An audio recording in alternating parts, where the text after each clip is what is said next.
everyone, and welcome back to my channel, Ilana of Barbados. So happy to see you again. And we're gonna just watch this Samantha Markle interview. Let's get into it right now. I imagine this probably isn't how you and your dad Thomas envisioned celebrating Megan's 40th birthday when the two of you were growing up together.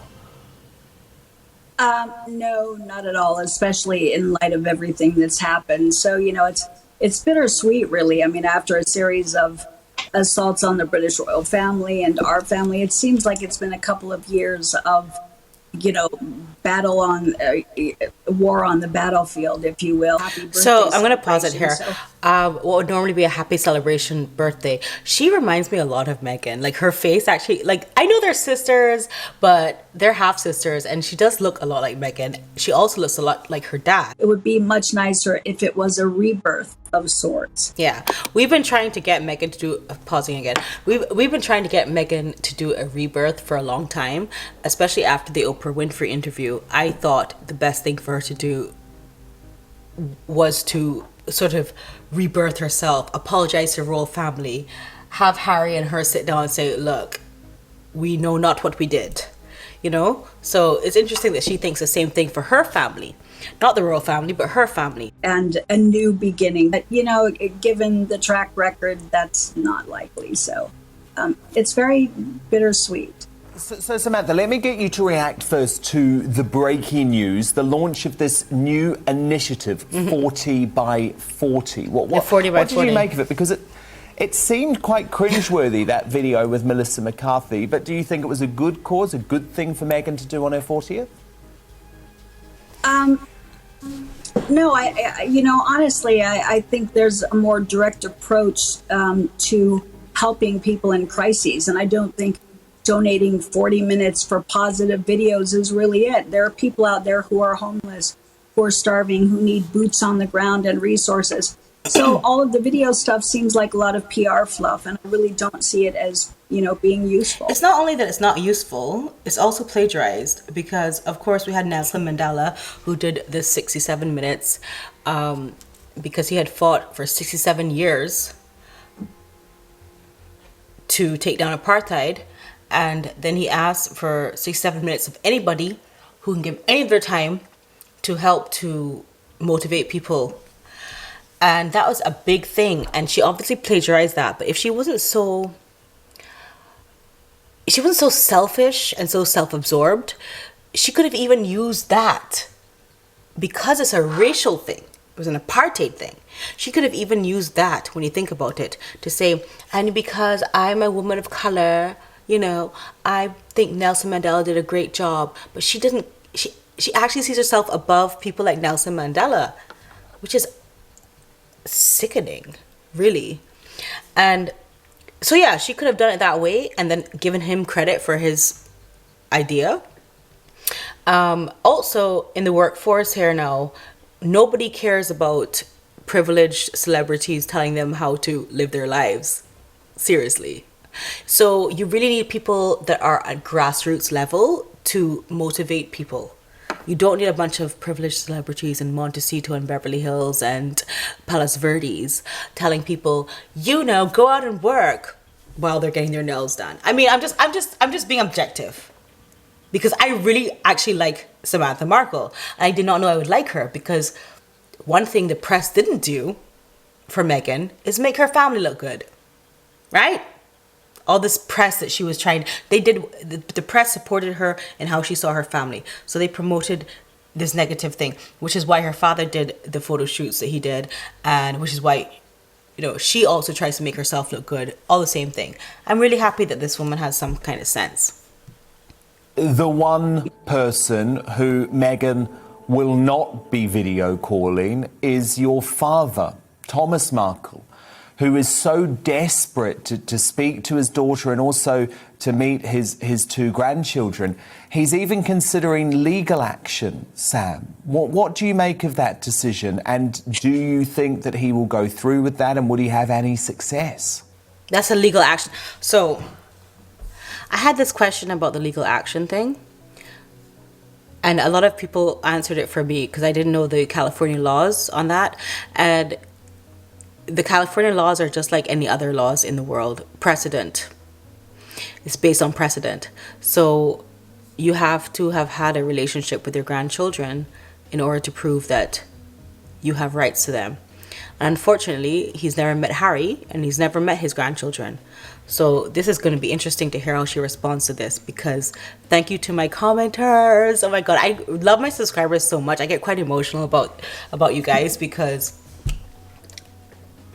you're like my friends. Like, you're people I would actually be friends with if I could be in the worldwide stage. So this is amazing, because you all told me about the laws. You broke it down for me, the California laws. And so, yeah, based on precedent. So I don't think I didn't think it had any legs before, but let me hear what she's saying. Well, I think there's a lot of sensationalism behind the concept of a lawsuit, but simply under the law, it would be not a suit. It wouldn't be an aggressive attack. It would be exercising his basic grandparental rights to see his grandchildren. He's in the last stretch of his life. He's done nothing wrong. And so I think to have that, bit of closure in his life and be able to meet his grandchildren, so at least they have some photographic idea of where he placed in their lives and some sense of where they come from.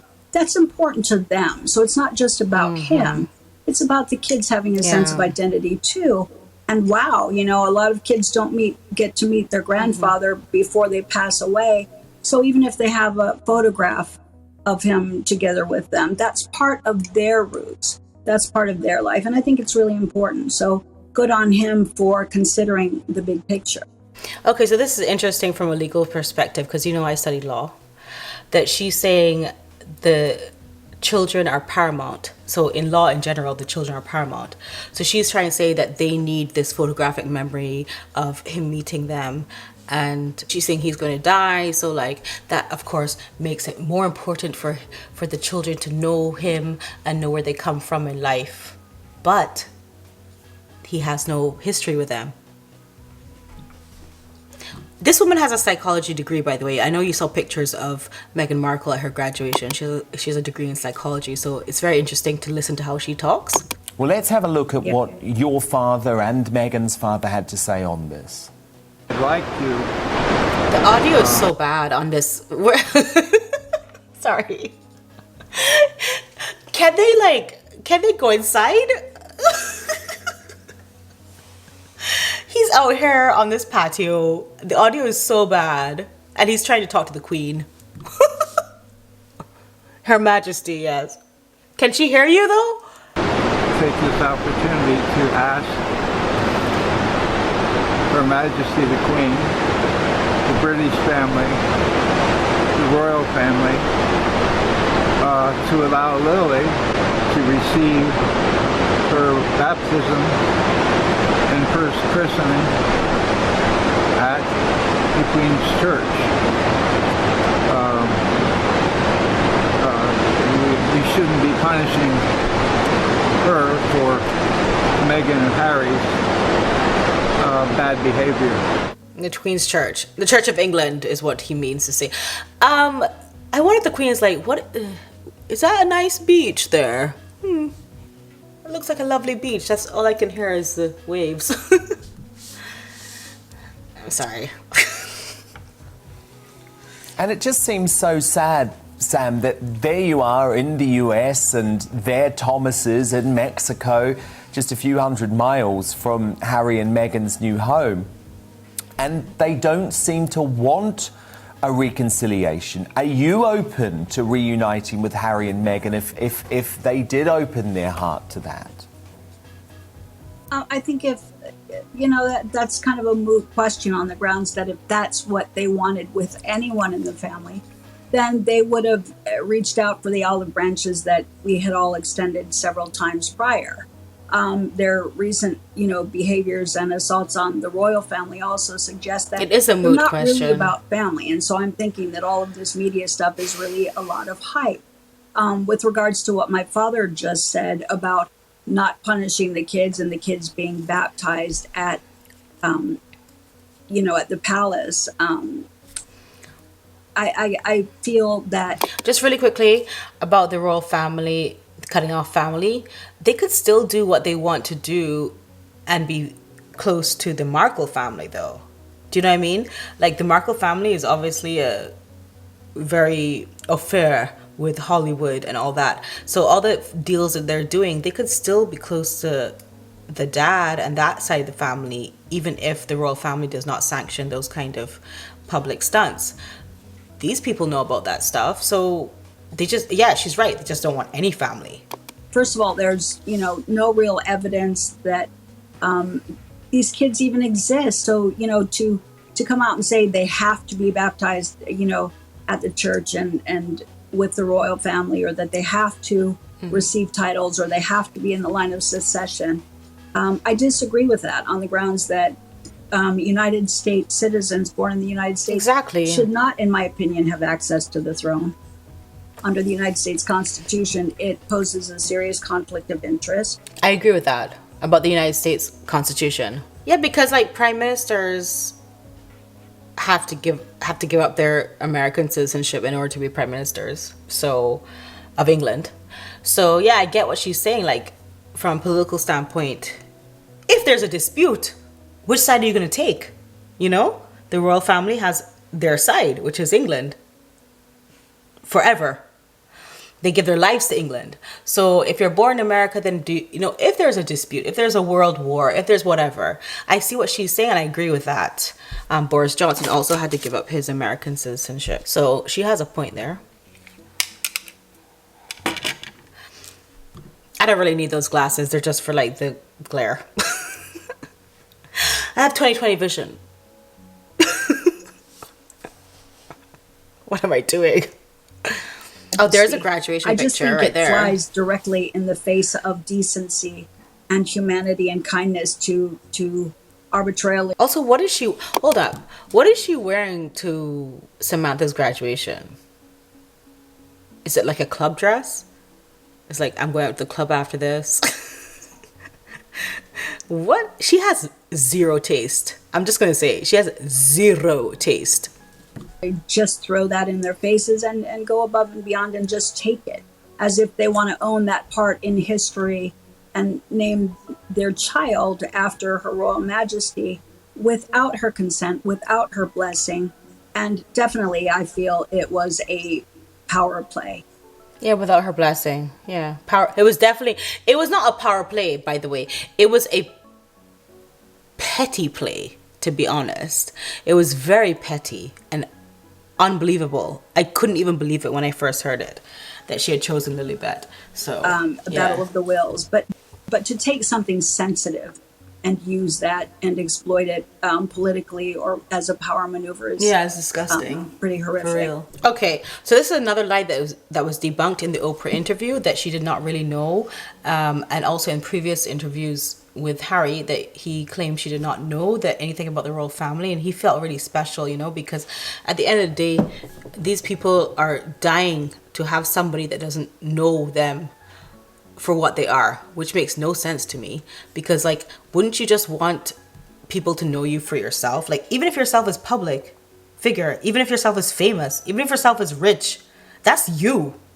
And somehow he expected that she would not love him for his fame, that she would only love him for himself and only listen to what he said. And she did, but of course that was debunked, because of course people knew that she was obsessed with Diana. She did a lot of weird things, like honestly, like weirdo things, like the watch thing, the perfume thing.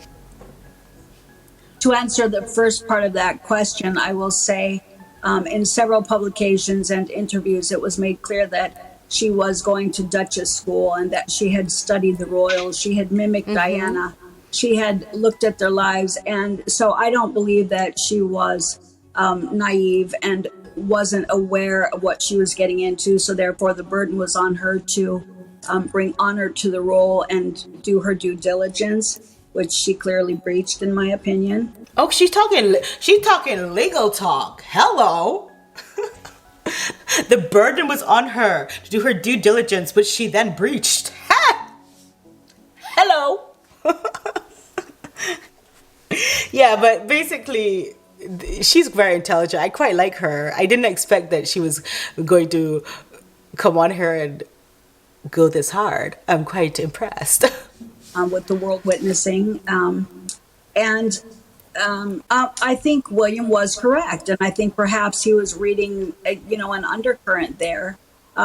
He was in tune with something that he felt, and it played out perfectly. God. I mean, I think now that yes, he was spot on. She's not the right person to join the royal family.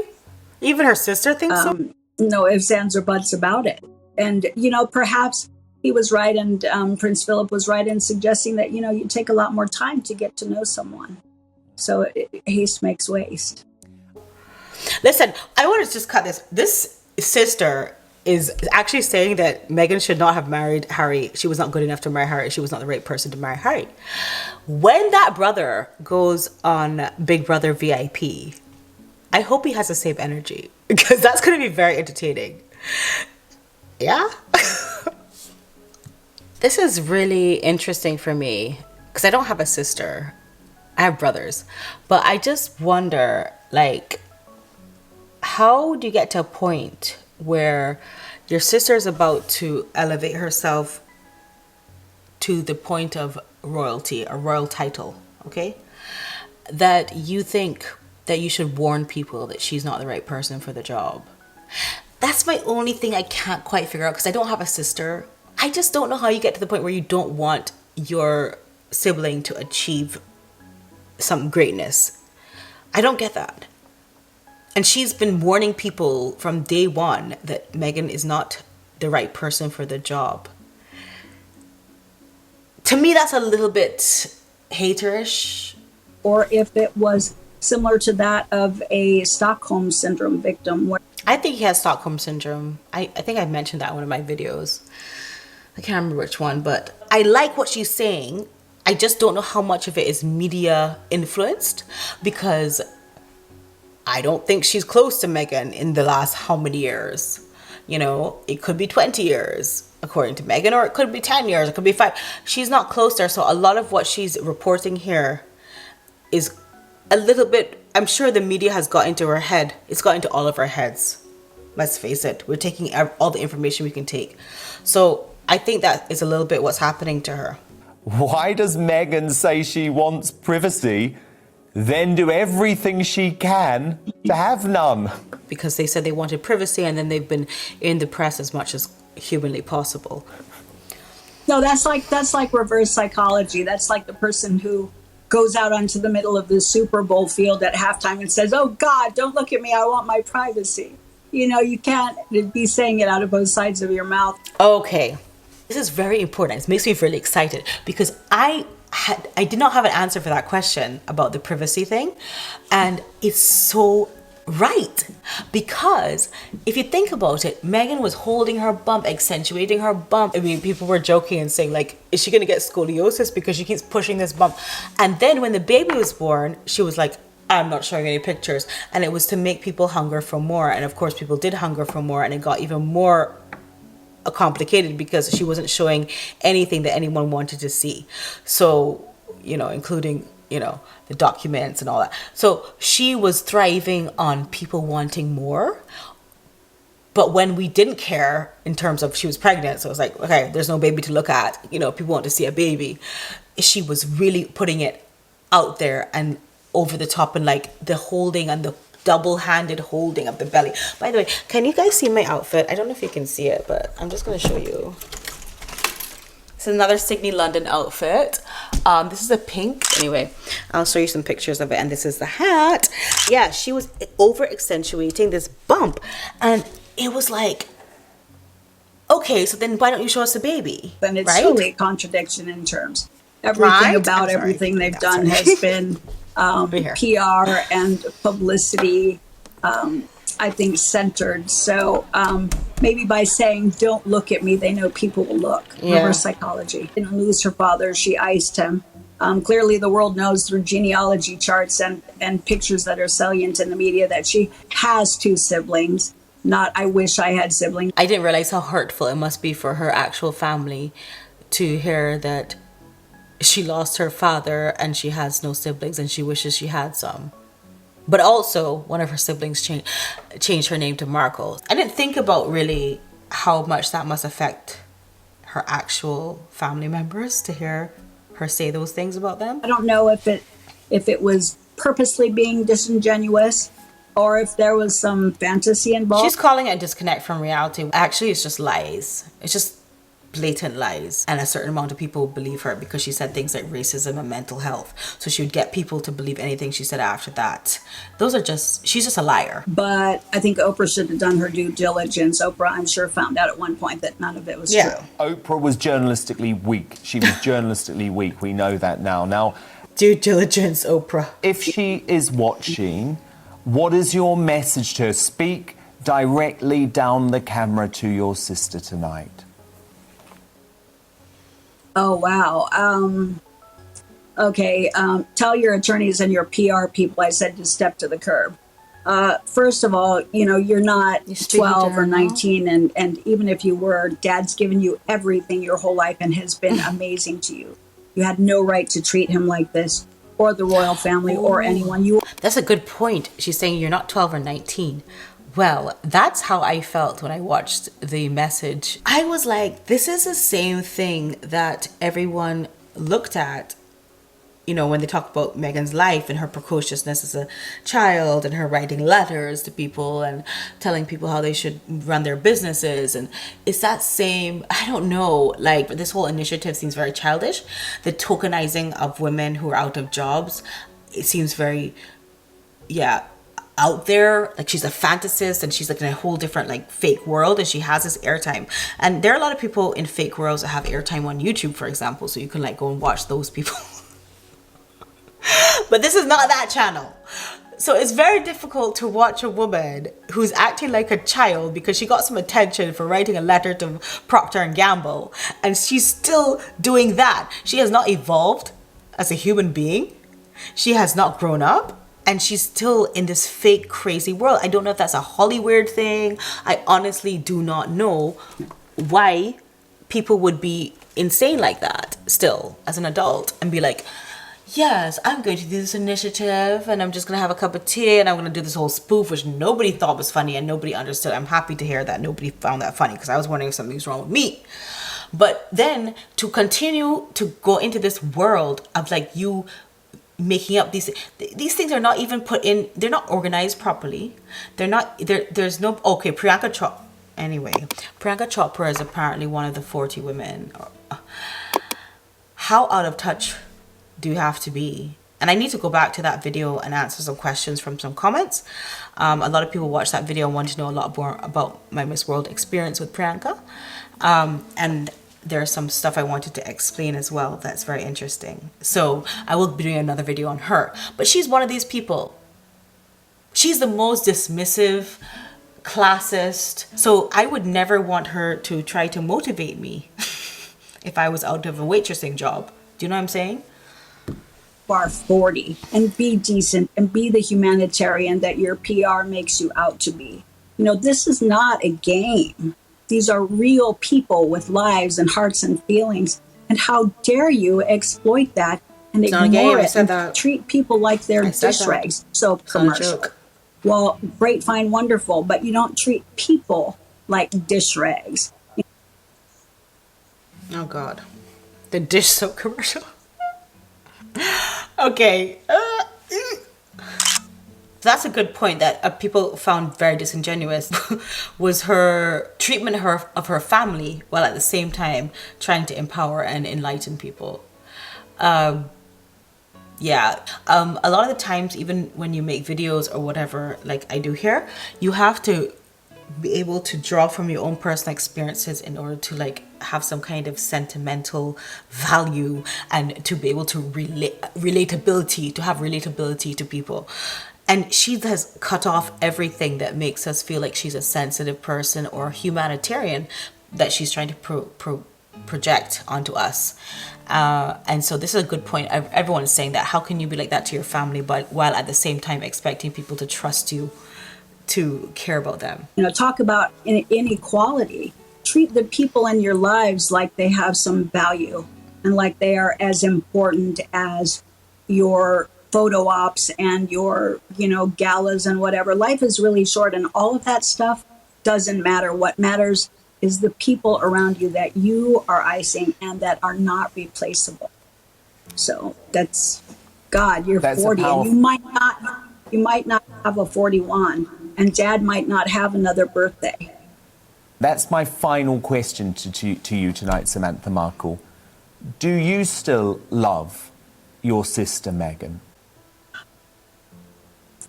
It's really hard to love somebody who has caused so much pain to so Oh, she's breaking down. many people, especially our dad, through 2 heart attacks, and watching her do this to the royals. You know, I always said I could unconditionally love anybody, especially family. But God, no, I can't say I can love somebody who is so unbelievably cruel. You know, can I forgive? Can we forgive? Yeah, but I mean, I think it would take another 40 years to rebuild that, or to be able to get to the point where we could say, or where I could say that I love her. So I have to say no, I don't. These children were not the favored children, so Samantha and Thomas Jr., because her father was pursuing this career, stressing out himself, getting heart attacks to keep Meghan in her lifestyle. These children were back in Philly or wherever, like, yeah, Philadelphia, like just with their, you know, with his first marriage. And that's why I think it's really hard for them, because they're like, he gave her everything and he couldn't even give us what he gave her. So why is she doing this? Listen, you don't have to love nobody here. But you also can't help who you love. Okay, I want to thank Majoy, who's a good friend of mine on Instagram and a subscriber of mine on YouTube, for alerting me to this video as soon as it came out, this interview with Samantha Markle and danwootton. As soon as it came out, she told me about it, and I was like, I have to watch it live, which is what I just did. So thank you so much, Majoy. I love her. She's always talking to me and keeping me up to date. I also want to talk about the cake. This cake that she used in her little message, Meghan Markle. And another friend of mine, Nadia, who is a Whole Foods fanatic and always is in Whole Foods like every day, she told me that's a Whole Foods cake. And I was like, Meghan Markle is like so obsessed with pushing this privileged narrative. It has to be Whole Foods. Why can't it be your friend made it? Or like, so my friend makes cakes, and I'm gonna show you her cakes again because she just makes the best cakes like all the time. Her cakes, I like every cake outdoes the next cake. Cupcake she does, oh my god, she's amazing. Why wouldn't you get like somebody, if you have so many people you know, why wouldn't you get somebody to do it and like have a little business that you could promote rather than go to Whole Foods? So this is a Whole Foods cake that she used, that Nadia discovered. The party that Meghan may have had, I don't know if it ever happened, to be honest. I don't think it, I mean, why? This is always what she does. She doesn't follow up. That's so bad. You can't just like leave us hanging like this. If you had a party, to show us some pictures. Why do you think your life is so private? So many people's lives are just out there who have done much more than you and have done better than you. And they put their parties out there. If they talk about a party, they're going to put it on there, on social media somewhere. Anyway, if you liked my video, if you like my take on this debacle that is Meghan Markle and Prince Harry, I also know he was in the background. I totally missed that because I was so focused on like all the other plants that were in that video message that she put out that I didn't even realize that he was in the background like juggling or whatever. Oh, how the mighty have fallen. That's all I can say. If you did like this video though, and you like my take, please subscribe, give a thumbs up, and press the bell notification because, as I said, I have many more things coming up that I'm creating in my mind and I want to talk about and I want to hear your opinion on. Please comment. Tell me. The comments have helped me so much because my subscribers are super informed. So I'm so lucky to have this channel. Thank you so much. Lots of love. Bye.